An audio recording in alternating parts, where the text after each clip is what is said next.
अब इंडिया बनाम भारत पर आई बीजेपी और विपक्ष की सियासी लड़ाई। विपक्ष ने अपने गठबंधन का नाम इंडिया रखा, तो असम के सीएम ने ट्विटर बायो में इंडिया बदलकर किया भारत। बीजेपी ने इंडिया नाम के गलत फुल फॉर्म पर घेरा, तो कांग्रेस ने दी सफाई।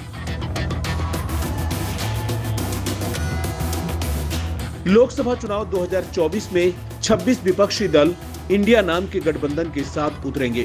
ये गठबंधन यूपीए यानी संयुक्त प्रगतिशील गठबंधन की जगह लेगा।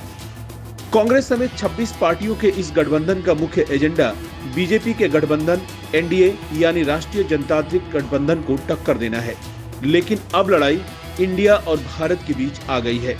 बेंगलुरु में हुई मीटिंग में विपक्षी दलों ने अपने गठबंधन का नाम इंडिया तय किया। इसका full form Indian national developmental या डेमोक्रेसी इंक्लूसिव अलायंस बताया गया है। विपक्ष की बैठक के बाद से इस नाम की चर्चा शुरू हो गई है।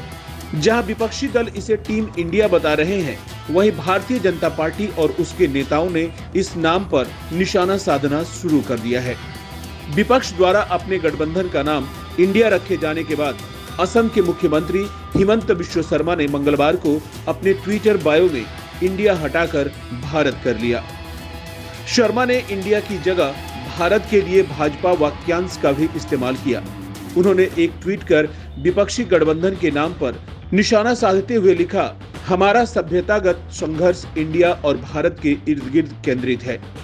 अंग्रेजों ने हमारा नाम इंडिया रखा और कांग्रेस ने इसे सही मान लिया। हमें खुद को इस औपनिवेशिक विरासत से मुक्त कराना होगा। हमारे पूर्वज भारत के लिए लड़े और हम भारत के लिए काम करते रहेंगे। उन्होंने आगे लिखा, इंडिया के लिए कांग्रेस और भारत के लिए मोदी।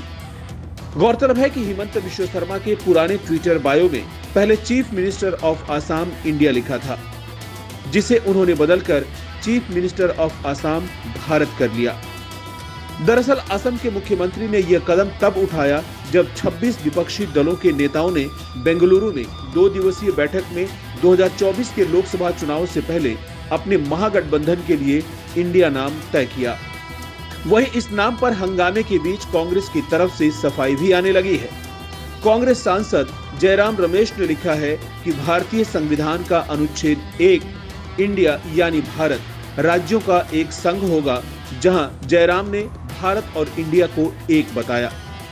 चर्चा सिर्फ इंडिया और भारत को लेकर नहीं है, बल्कि बीजेपी नेताओं का ये भी कहना है कि नाम में डी का मतलब असल में क्या है, ये विपक्षी दलों को खुद क्लियर नहीं है।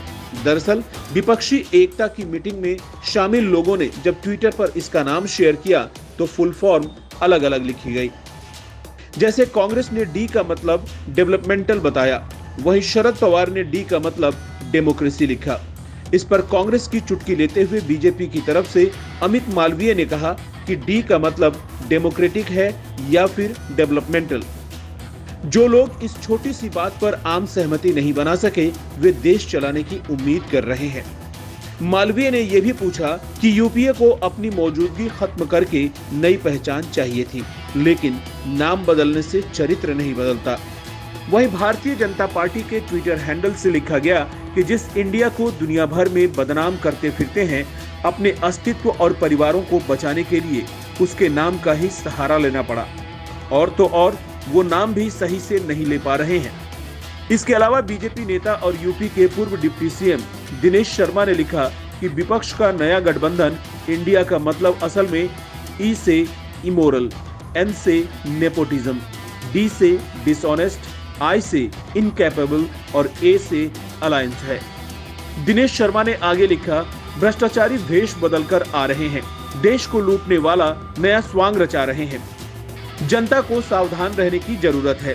इंडिया हमारे राष्ट्र का पवित्र नाम है, उससे गठबंधन की तुलना नहीं हो सकती।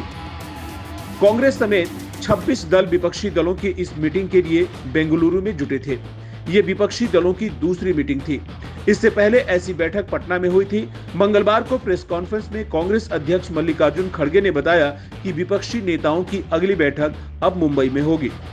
गठबंधन का नाम तय होने के बाद अभी कई ऐसे सवाल हैं जिनके जवाब मिलने बाकी हैं, जैसे पार्टियों के बीच सीट शेयरिंग का फॉर्मूला क्या होगा आदि। बताया गया है कि इस पर चर्चा के लिए 11 सदस्यों की एक कोऑर्डिनेशन कमेटी बनेगी।